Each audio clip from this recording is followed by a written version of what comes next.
দুটো মানুষের দুটো মিথ্যের জন্য আমরা জন্মগত সুন্দর।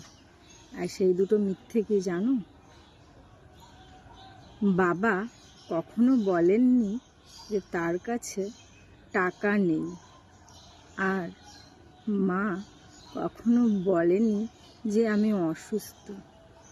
তারা সব সময় ছেলে মেয়ের জন্য লুকিয়ে গেছে, মিথ্যে বলে গেছে।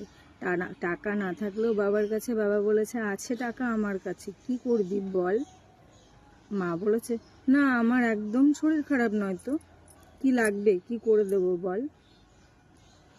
এই দুটো মানুষের মিথ্যের কারণে আমরা জন্মগত সুন্দর, আর এটাই বাস্তব। একদম ঠিক তো।